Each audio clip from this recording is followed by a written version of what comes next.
Welcome to UMS tutorials. तो आज से अपन लोग जो है एमसीक्यू डिस्कस करेंगे क्लास 12th एनसीईआरटी जो आपका एग्ज़ाम होने वाला है 2021 में। आपको पता होगा गद्य पद्य से मिला के जो है आपके एग्ज़ाम में 10 एमसीक्यू आते हैं जो कि बहुत इंपॉर्टेंट होते हैं। ओवरऑल परसेंटेज का 2% जो है आपका हिंदी के एमसीक्यू हो जाएंगे। तो हम लोग चैप्टर वाइज डिस्कस करेंगे, उसके बाद जो है बाद में जो है मैराथन टाइप क्लास लगा के पूरा जितना भी एमसीक्यू है उसको डिस्कस कर लेंगे।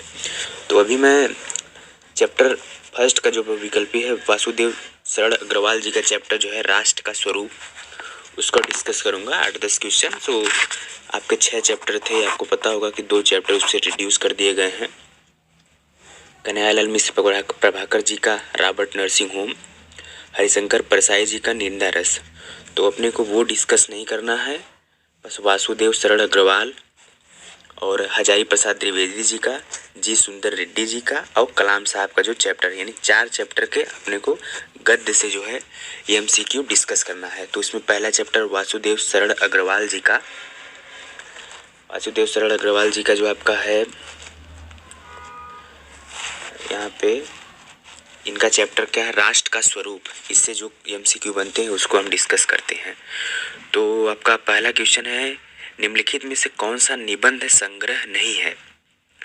तो इसका ऑप्शन है भारत की एकता, पृथ्वी पुत्र, कल्प वृक्ष, पाणिनि निकालीन भारतवर्ष। आपको नए क्वेश्चन देखने को लग रहे होंगे, लेकिन जो है 10 से 15 क्वेश्चन हर चैप्टर से लिए गए हैं जो इम्पोर्टेंट क्वेश्चन है। तो इसका आंसर हो जाएगा ऑप्शन नंबर डी, पाणिनि निकालीन भारतवर्ष का ऑप्शन नंबर डी इसका आंसर हो जाएगा। पाणिनि निकालीन भारतवर्ष किस विधा की रचना है? इसका ऑप्शन है पत्रिका, निबंधन, आलोचन, शोध निबंध। तो इसका आपका आंसर हो जाएगा ऑप्शन नंबर डी, शोध निबंध। एंड क्वेश्चन नंबर 3, कल्प वृक्ष निबंध के रचनाकार हैं श्याम सुंदर दास, मोहन राकेश, सरदार पूर्ण सिंह, वासुदेव शरण अग्रवाल। तो ऑब्वियस सी बात है कि हम वासुदेव शरण अग्रवाल के चैप्टर पढ़ रहे हैं। कल्प वृक्ष निबंध के रचनाकार हैं वासुदेव शरण अग्रवाल जी। और निम्नलिखित में से कौन छायावादोत्तर युग के लेखक हैं? ये आपका 2013 में यूपी बोर्ड में पूछा भी गया है। तो निम्न में से कौन छायावादोत्तर युग के लेखक हैं? तो इसमें से जयशंकर प्रसाद आपका option number A, option number B Rai Krishnadas, option number C Babu Gulab Rai and option number D Vasudev Sharan Agrawal. तो इसका भी ऑप्शन डी हो जाएगा, वासुदेव शरण अग्रवाल। पृथ्वी पुत्र और भारत माता भूमि नामक निबंध संग्रह के रचनाकार है या पृथ्वी पुत्र निबंध संग्रह है? यानी ऑप्शन नंबर इसका हो जाएगा सरदार पूर्ण सिंह, वासुदेव शरण अग्रवाल, हरिशंकर परसाई, कन्हैयालाल मिश्र प्रभाकर। तो इसका भी ऑप्शन आपका हो जाएगा क्वेश्चन नंबर 5 का बी, वासुदेव शरण अग्रवाल। राष्ट्र का स्वरूप निबंध के रचयिता है? ये तो एकदम नॉर्मल सा क्वेश्चन है, क्योंकि पहला ही चैप्टर अपने 12th क्लास के पहले चैप्टर में राष्ट्र का स्वरूप किसका है? वासुदेव शरण अग्रवाल जी का, यानी 6 का हो जाएगा Vasudev Sharan Agarwal. And question number 7, राष्ट्र का स्वरूप निबंध संकलित है, किससे संकलित है? आपके कल्पलता में, पृथ्वी पुत्र में, कल्प वृक्ष में, मातृभूमि में। तो आपका क्वेश्चन नंबर 7 का हो जाएगा पृथ्वी पुत्र से। राष्ट्र का स्वरूप जो है आपका निबंध संकलित है पृथ्वी पुत्र से। और आपका क्वेश्चन नंबर 9, हजारी प्रसाद द्विवेदी जी का जन्म काल क्या है? हजारी प्रसाद द्विवेदी जी का जन्म काल जो है आपका 1907। हालांकि ये हजारी प्रसाद द्विवेदी के चैप्टर का है, ये यहाँ पे आ गया है, इसका जान लीजिए 1907 उनका जन्म स्थान है, हजारी प्रसाद द्विवेदी जी।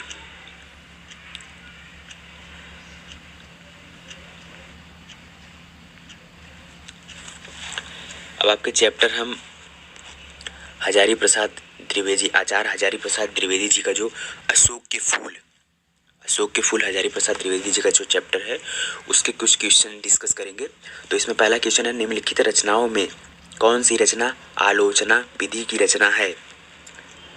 आप अपने सीरीज वगैरह कुछ लिए होंगे उसमें मिलाएंगे तो क्वेश्चन आपको मिल जाएंगे, जो है क्वेश्चन मिल सकते हैं आपको। और इसी टाइप के क्वेश्चन 10 MCQ पूछे जाएंगे गद्य व पद्य से मिला के, आपके कहानी विधा से जो है एकांकी विधा से सबसे मिला के जो है आपके 10 क्वेश्चन ओवरऑल MCQ पूछे जाएंगे। तो आचार्य हजारी प्रसाद द्विवेदी जी का पहला निम्नलिखित रचनाओं में कौन सी रचना आलोचना विधि की रचना है? तो आपका हो जाएगा साहित्य के मर्म, ऑप्शन नंबर डी साहित्य के मर्म। एंड निम्नलिखित में कौन सी रचना इतिहास नहीं है? निम्नलिखित में कौन सी रचना इतिहास नहीं है? हिंदी साहित्य की भूमिका, हिंदी साहित्य का आदिकाल, बाण भट्ट की कथा।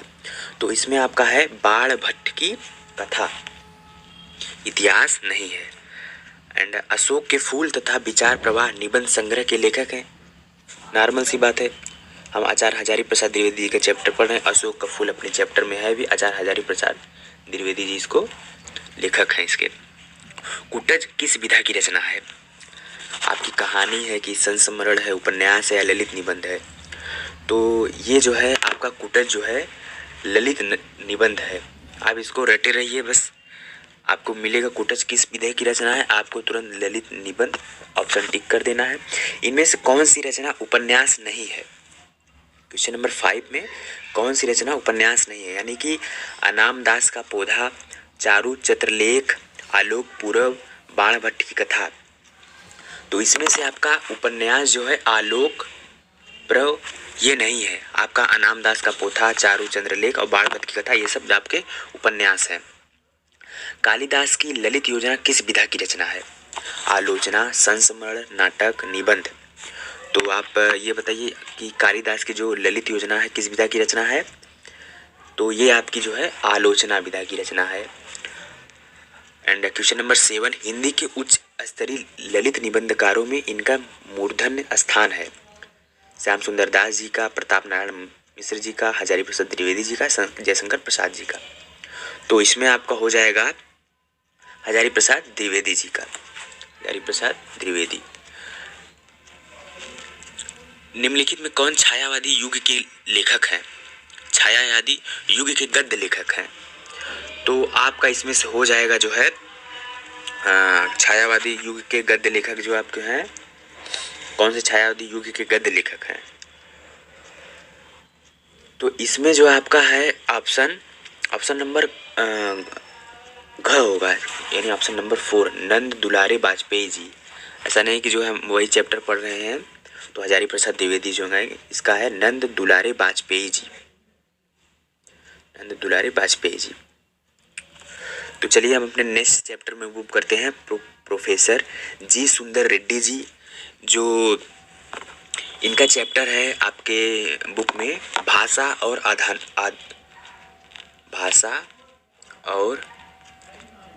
आधुनिकता। तो ये भी चैप्टर बहुत खूबसूरत चैप्टर है, आप इसको पढ़ लिए होंगे आई होप। तो इसके जो MCQ हैं तो हम उसको डिस्कस करेंगे। तो इसमें पहला क्वेश्चन है, हिंदीतर प्रदेश के निवासी होते हुए भी इनकी हिंदी भाषा पर अच्छा अधिकार है। हिंदीतर प्रदेश के निवासी होते हुए भी इनका हिंदी भाषा पर अच्छा अधिकार है, किसका है? राय कृष्णदास जी का, रामब्रिज बेनपुरी जी का, सही वात्सन अज्ञे जी का, या प्रोफेसर जी सुंदर रेड्डी जी का। तो ये है प्रोफेसर जी सुंदर रेड्डी। भाषा और आधुनिकता किस विधा की रचना है? भाषा और आधुनिकता किस विधा की रचना है? ये आपकी यानी कि जो प्रोफेसर जी सुंदर रेड्डी जी ने भाषा और आधुनिकता लिखे है, ये आपका क्या है? तो यह आपका एक निबंध है। उन्होंने एक भाषा और आधुनिकता एक निबंध लिखा है। लेखन में वैज्ञानिक शब्दावली का ज्यों का त्यों लेना चाहिए, यह सुझाव है। यानी लेखन में जो है ज्यों का त्यों वैज्ञानिक शब्दावली किसका सुझाव, मतलब किसने सुझाव ये दिया था? तो आपका ये जो है प्रोफेसर जी सुंदर रेड्डी जी ने दिया था कि ज्यों का त्यों जो है वैज्ञानिक शब्दावली लेना चाहिए। मेरे विचार और वैचारिक नामक निबंध संग्रह किस लेखक के द्वारा रचित है? मेरे विचार और वैचारिक नामक निबंध संग्रह किस लेखक के द्वारा रचित है? तो इसका ऑप्शन है हजारी प्रसाद द्विवेदी जी, जैनेन्द्र कुमार जी, प्रोफेसर जी सुंदर रेड्डी जी, कन्हैयालाल मिश्र, प्रभाकर जी। तो इसका ऑप्शन आपका हो जाएगा प्रोफेसर जी सुंदर रेड्डी जी। मेरे विचार और वैचारिक नामक निबंध भी इन्होंने ही लिखा। साहित्य और समाज नामक कृति किस विधा की रचना है? नाटक है कि निबंध है, आलोचना है, कहानी है? तो यह आपका जो है एक आलोचना है। साहित्य और समाज, साहित्य और समाज को लेकर ये आलोचना की विधा की रचना है। शोध और बोध नामक शोध कृति के रचनाकार हैं प्रोफेसर जी सुंदर रेड्डी जी, श्याम सुंदर दास जी, जैनेन्द्र कुमार जी, मोहन राकेश जी। तो ये आपका हो जाएगा प्रोफेसर जी सुंदर रेड्डी जी। तो आपका जो है अब हम लास्ट गद्य के आपके लास्ट चैप्टर में मूव करते हैं।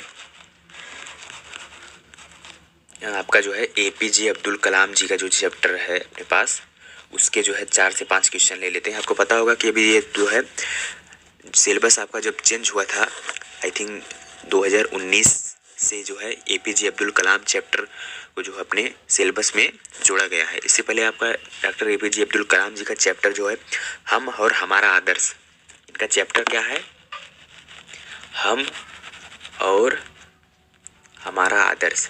आप ये चैप्टर भी याद किए रहिए, क्योंकि चैप्टर भी डायरेक्ट पूछ सकता है कि ये डॉक्टर एपीजे अब्दुल कलाम के जो आपके सिलेबस में उनके चैप्टर का नाम क्या है, डॉक्टर अब्दुल कलाम का जन्म स्थान क्या है। ये नॉर्मल सा क्वेश्चन है, सबको पता होता है। पहला क्वेश्चन, डॉक्टर अब्दुल कलाम साहब का जो जन्म स्थान है तमिलनाडु में हुआ था, रामेश्वरम तमिलनाडु। भारत के 11वें राष्ट्रपति कौन थे?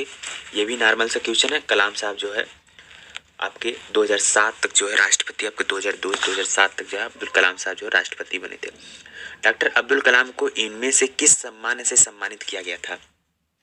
यदि पद्म भूषण, पद्म विभूषण और भारत रत्न, तो इसमें से आपको कलाम साहब को Padma Vibhushan, option number B जो है सम्मानित किया था। मिशन इंडिया पुस्तक के लेखक हैं, मिशन इंडिया पुस्तक के लेखक जो आपके हैं कलाम साहब आपके हैं, अब्दुल कलाम जी जो है मिशन इंडिया के लेखक हैं। और आपका जो है डॉक्टर अब्दुल कलाम जी का निधन कब हुआ था?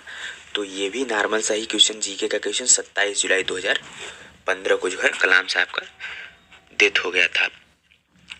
तो अभी जो है हमने गद्य के जो है हर चैप्टर से जो है 8 से 10 क्वेश्चन, 15 क्वेश्चन, 6 क्वेश्चन, 7 क्वेश्चन उठाए। आपके 4 चैप्टर जो है कंप्लीट हो चुके हैं।